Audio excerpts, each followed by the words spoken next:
Friends tech news 1898కి అందరికీ స్వాగతం. మీరు డేట్ వచ్చేసరికి జనవరి 29, 2025 టైం వచ్చేసరికి 4 PM అవుతుంది. ఇప్పటి వరకు ఉన్న న్యూస్ అయితే ఇవి. ఫస్ట్ వచ్చేసరికి యాపిల్ నుంచి యాపిల్ ఐఫోన్ 17 సిరీస్ ఒక ఫోటో అయితే బయటకు వచ్చింది. ఫ్రంట్ నుంచి చూడడానికి ఇలా ఉంటాయని చెప్పేసి. ఐఫోన్ 17 Pro 17 Pro Max చూస్తే కొద్దిగా అయితే డైనమిక్ ఐలాండ్ ఉందో అది కొద్దిగా చిన్నగా అయితే కనిపిస్తుంది. దీని మీద మింగ్-చీ క్యూ రియాక్ట్ అయ్యాడు.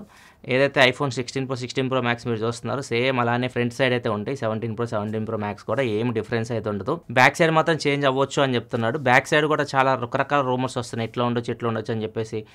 కొన్ని పిక్సెల్ ఫోన్ డిజైన్లో మొత్తం హారిజాంటల్గా కెమెరా సెటప్లు అండ్ కొన్నిసరికి నార్మల్ సెటప్ కొద్దిగా ఎక్స్టెండ్ చేయడం, ఇట్లా రకరకాలుగా అయితే వస్తున్న ఇమేజెస్ అయితే. ఈ ప్రజెంట్ ఎర్లీ లీక్స్ ఇవన్నీ ఐఫోన్ 17 సిరీస్కి సంబంధించి ఒక 3-4 నెలలు అయితే అప్పుడు పర్ఫెక్ట్గా మనకి ఐఫోన్ 17 సిరీస్ సంబంధించి కంప్లీట్గా మనకి ఇన్ఫర్మేషన్ తెలుస్తుంది. నెక్స్ట్ మనకి సామ్సంగ్ నెక్స్ట్ అన్ప్యాక్డ్ ఈవెంట్ ఆగస్ట్లో ఉండొచ్చు.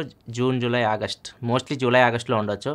దీనిలో ఫోల్డబుల్ ఫోన్స్ వీళ్ళు లాంచ్ చేస్తారు. ఈసారి జెట్ ఫోల్డ్ 7, జెట్ ఫ్లిప్ 7 ఇవైతే తీసుకొని రాబోతున్నారు. అండ్ దీంతోపాటు FE ఒకటి రాబోతుంది. అంటే తక్కువ బడ్జెట్లో ఒక ఫ్లిప్ ఫోన్ తీసుకొస్తున్నారు, జెట్ ఫ్లిప్ FE అని చెప్పేసి. ఇది 8+ Gen 1 ప్రాసెసర్తో రావచ్చు అని చెప్పేసి రూమర్స్ అయితే వస్తున్నాయి. అండ్ ఇంకొకటి ట్రైఫోల్డ్ ఫోన్ కూడా రీసెంట్గా సామ్సంగ్ వాళ్ళ లైనప్ని టీచ్ చేసేటప్పుడు ట్రైఫోల్డ్ ఫోన్ కూడా టీచ్ చేస్తుంది. ఇది కూడా రాబోతుంది. ఈసారి జెట్ ఫ్లిప్ 7లో క్వాల్కామ్ ప్రాసెసర్ కాకుండా ఎగ్జినోస్ ప్రాసెసర్ యూస్ చేయబోతున్నట్టు కూడా రిపోర్ట్ వస్తుంది. అంటే last time Exynos processor use చేయలేదు. ఫ్లిప్ ఫోల్డ్ రెండింటిలో మనకి వీళ్ళు స్నాప్డ్రాగన్ 8Gen 3 ప్రాసెసర్ యూస్ చేశారు. ఈసారి ఫ్లిప్లో మాత్రం ఎగ్జినోస్ 2500 ప్రాసెసర్ యూస్ చేయబోతున్నారు. ఫోల్డబుల్ ఫోన్లో స్నాప్డ్రాగన్ 8 Elite ప్రాసెసర్ యూస్ చేయబోతున్నారు. ఇట్లా ఈ ఫోల్డబుల్ ఫ్లిప్ సంబంధించి రూమర్స్ అయితే వస్తాయి. నెక్స్ట్ మనకి DeepSeek AI ఇది ఓవర్ నైట్లో సెన్సేషన్ అయిపోయింది. ఇది జనవరి 20వ తారీఖు ఇది తీసుకొని వచ్చారు. చైనాకి సంబంధించింది. ఇది ఓపెన్ AI ఏదో ChatGPT ఉంది, దాని కాంపిటీటర్ అని చెప్పొచ్చు. ఇది నార్మల్గా ఇది యాప్ స్టోర్లో అయితే కనిపిస్తుంది, ప్లే స్టోర్లో అయితే లేదు. ఈ యాప్ మీరు డౌన్లోడ్ చేసుకోవాలి యాప్ స్టోర్లో. ప్రజెంట్ అయితే దీనిలో లాగిన్ అవ్వడానికి అయితే లేదు, ఎందుకంటే దీని మీద ఎక్కువ ఫోకస్ ఉంది. ఎక్కువ మంది హ్యాకర్స్ దీన్ని హ్యాక్ చేయడానికి ట్రై చేస్తూ ఉన్నారు. అందుకని చెప్పేసి వీళ్ళు లిమిట్ చేసేశారు. ఎవరైతే ఆల్రెడీ రిజిస్టర్ అయిపోయి యూస్ చేస్తున్నారో వాళ్ళైతే యూస్ చేసుకోవచ్చు, కానీ కొత్త వాళ్ళు రిజిస్టర్ అవ్వడానికి అయితే వీళ్ళు పర్మిషన్ అయితే ఇవ్వట్లేదు. ఇది కంప్లీట్గా ఏదైతే ChatGPT ఉందో దాని కాంపిటీటర్ అని చెప్పొచ్చు. ChatGPT నెలకి పెయిడ్ సబ్స్క్రిప్షన్ తీసుకుంటే $649 పడుతుంది. ఇది జస్ట్ $12 పడుతుంది.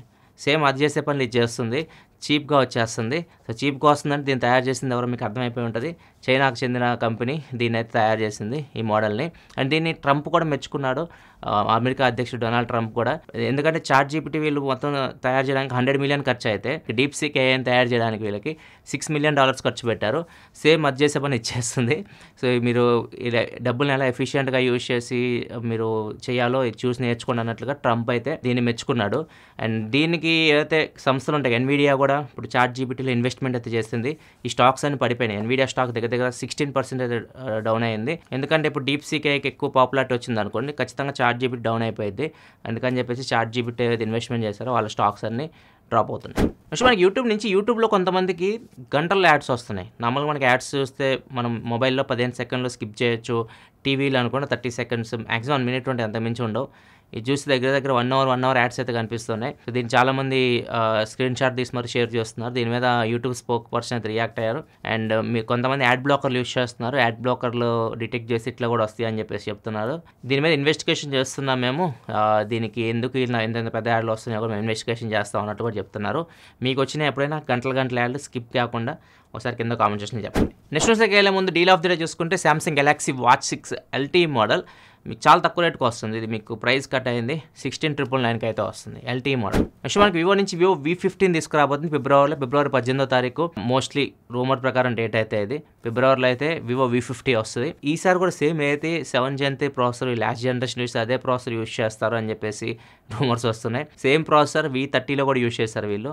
30, 40, 50 మూడిట్లో సేమ్ ప్రాసెసర్. వీళ్ళు మోస్ట్లీ ఫోకస్ చేసేది V సిరీస్ అంటేనే కెమెరా మీద ఎక్కువ ఫోకస్ చేస్తారు. దీనిలో కూడా జైస్ పార్ట్నర్షిప్ తీసుకొచ్చేసారు అండ్ కెమెరా మీద ఫోకస్ చేస్తున్నారు. మేబీ ఆ ప్రాసెసర్ వీళ్ళకి బెటర్గా జోడీ కుదిరిందేమో వీళ్ళు అనుకునేవన్నీ ఇంప్లిమెంట్ చేయడానికి. దాన్ని మాత్రం వదలట్లేదు. ఎక్కువ అక్కడ గేమ్స్ ఆడడానికి పర్ఫార్మెన్స్ బేస్డ్ అయితే వాళ్ళు అసలు ఆలోచించరు. ఎందుకంటే ఆఫ్లైన్ ఫోన్స్ కాబట్టి ఇవి డిజైను కెమెరా అంతే మోస్ట్లీ వీటి మీద వీళ్ళు ఫోకస్ చేస్తారు. చూద్దాం ఫోన్ ఎలా ఉంటుందో ఇవన్నీ మనం వచ్చాక మాట్లాడదాం. నెక్స్ట్ న్యూస్కి వెళ్ళే ముందు కామెంట్ ఆఫ్ ది డే చూసుకుంటే చాలామంది జియో కాయిన్ గురించి అడుగుతున్నారు. జియో కాయిన్ గురించి చెప్పండి. అది పెద్దగా ఇంట్రెస్టింగ్ అనిపించలేదు. చాలామంది బిట్ కాయిన్ అయితే అనుకుంటున్నారు.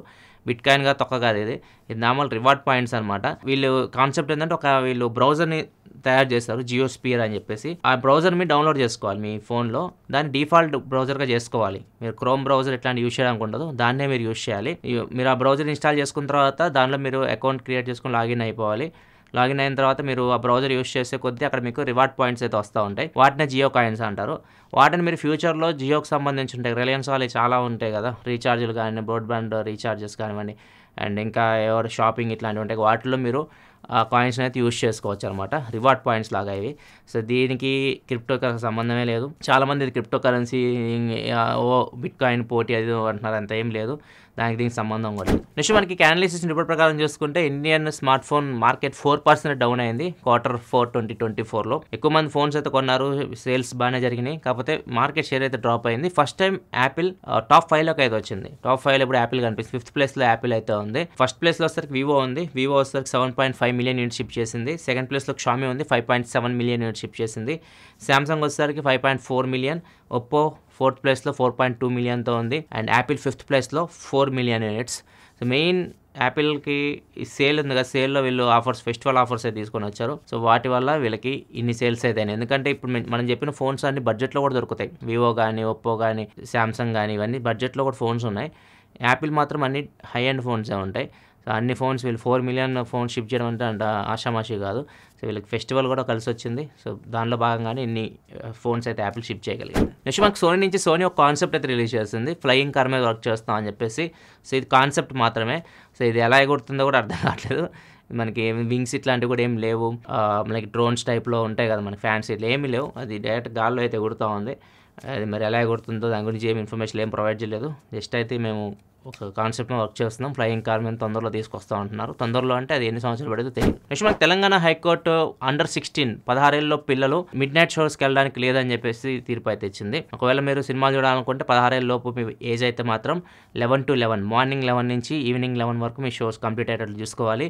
సో ఒకవేళ మీరు దానిపైన వెళ్తే మాత్రం 16 ఏళ్ళలో పిల్లలకైతే ఎలో అయితే ఉండదు. నెక్స్ట్ మనకి ఎక్స్లో వీడియోస్ అనే ఒక ట్యాబ్ తీసుకొని వచ్చారు. iOSలో ఇది పనిచేస్తుంది. iOSలో మీరు ఒకవేళ యాప్ యూస్ చేస్తుంటే ఎక్స్ యాప్, మీరు ఒకసారి యాప్ స్టోర్కి వెళ్ళండి, యాప్ని అప్డేట్ చేయండి. అప్డేట్ చేసిన తర్వాత మీకు సపరేట్గా ట్యాబ్ కనిపిస్తుంటుంది బాటంలో, వీడియోస్ ట్యాబ్. దాని మీద క్లిక్ చేశారనుకోండి, లైక్ ఇంకా మీకు వీడియోస్ కనిపిస్తూ ఉంటాయి ఎక్స్లో వీడియోస్ అంటే ఆ వీడియోస్ అనుకున్నారు. మీకు నార్మల్ వీడియోస్ ఉంటాయి కదా మనకి, రీల్స్ కానీ షార్ట్స్ మనం ఎలా చూస్తాం అట్లా మీరు స్వైప్ చేసుకుంటా ఎక్స్లో అంటే ట్విట్టర్లో మీరు వీడియోస్ అయితే చూసుకోవచ్చు. ఇది ఒక కొత్త ట్యాబ్ అయితే యాడ్ చేస్తారు. దీని తొందరలో ఆండ్రాయిడ్ కూడా తీసుకురావచ్చు. నెక్స్ట్ మనకి ఆంధ్రప్రదేశ్ డిప్యూటీ సీఎం పవన్ కళ్యాణ్ గారు ఒక ట్వీట్ అయితే పెట్టారు అమెజాన్ గిఫ్ట్ కార్డ్స్ని ఉద్దేశించి. అమెజాన్లో గిఫ్ట్ కార్డ్ మనం కొనాలంటే ఈజీగా పేమెంట్ అయిపోయింది, ఈజీగా మనం కొనుక్కోవచ్చు. అదే మన గిఫ్ట్ కార్డ్ ఎక్స్పైర్ అయిపోయినా కానివ్వండి, అన్యూజ్డ్ గిఫ్ట్ కార్డ్స్ ఉంటాయి కదా, వాటిని మనం రిటర్న్ చేసుకోవాలి. మన అకౌంట్లోకి డబ్బులు వేయించుకోవాలంటే మాత్రం చాలా ప్రాసెస్ అయితే ఉంటుంది అన్నట్లు ఒక ట్వీట్ అయితే పెట్టారు. సో దీన్ని కూడా సింప్లిఫై చేయాలి, మనకి డబ్బులు రిటర్న్ చేసేది కూడా సింప్లిఫై చేస్తే బెటర్ అన్నట్లుగా ఈ ట్వీట్లో మెయిన్ అక్కడ ఉద్దేశించి రాశారు. అక్కడ అమెజాన్లో మనకి నార్మల్ గిఫ్ట్ కార్డ్స్ మనం కొన్నాం అనుకోండి, అవి ఎక్స్పైర్ అయిపోతే వాళ్ళు ఎక్స్టెండ్ చేస్తారు. ఒక 3 నెలలు మీరు ఒకవేళ గిఫ్ట్ కార్డు అయిపోయినా కానీ ఎక్స్పైర్ అయిపోయినా ఎక్స్టెండ్ అయితే చేస్తారు. మీరు వాడుకోవాలనుకుంటే వాడుకోవచ్చు. లేదంటే గిఫ్ట్ కార్డ్ డబ్బులు ఓన్లీ మీ అమెజాన్ పే బ్యాలెన్స్లోకి వేస్తారు వాళ్ళు. మీ అకౌంట్లోకి అయితే డబ్బులు అయితే వేయరు. వాళ్ళ రూల్స్ ప్రకారం అయితే అమెజాన్ పే బ్యాలెన్స్లోకి మీ డబ్బులు వస్తాయి. మీ గిఫ్ట్ కార్డ్ ఎంతైతే ఖర్చు పెట్టుకున్నారో ఆ డబ్బులు పే బ్యాలెన్స్లోకి వస్తాయి. దాన్ని మీరు అమెజాన్లో పర్చేస్ చేయడానికి అయితే యూజ్ చేయొచ్చు. మేబీ పవన్ కళ్యాణ్ గారి ఉద్దేశం ఏంటంటే అవి డబ్బులు మనకి అకౌంట్లోకి, మనం ఏదైతే పేమెంట్ త్రూ మనం గిఫ్ట్ కార్డ్ కొన్నామో అట్లనే అకౌంట్లోకి వస్తే బాగుండన్నట్టు మాట్లాడుతున్నారు. మరి చూడాలి అమెజాన్ దీనికి ఎలా రియాక్ట్ అవుతుందో. ప్రస్తుతానికి అయితే మాత్రం ట్విట్టర్లో ఇది ఎక్కువ చర్చ జరుగుతుంది. Seize the Amazon, seize the ship అని బాగా పాపులర్ అయింది కదా, ఇప్పుడు సీజ్ ద అమెజాన్ అని చెప్పేసి పవన్ కళ్యాణ్ గారి ఫ్యాన్స్ అయితే అక్కడ పెడుతున్నారు. యాక్చువల్గా అయితే ప్రాసెస్ అయితే ఇది అమెజాన్లో గిఫ్ట్ కార్డ్ నాకున్న నాలెడ్జ్ ప్రకారం మనం నార్మల్గా కస్టమర్ కేర్తో మాట్లాడినా కానీ వాళ్ళు కూడా ఇదే చెప్తారు. ఇది ఫ్రెండ్స్ ఇప్పుడు వరకు న్యూస్ అయితే ఎపిసోడ్ మీకు నచ్చితే లైక్ చేయండి. మరిన్ని వీడియోస్ కోసం మన ఛానల్ సబ్స్క్రైబ్ చేసుకొని ఫాలో అవుతుండండి. మళ్ళీ మనం రేపటి టెక్ న్యూస్ సెలవు. బాయ్.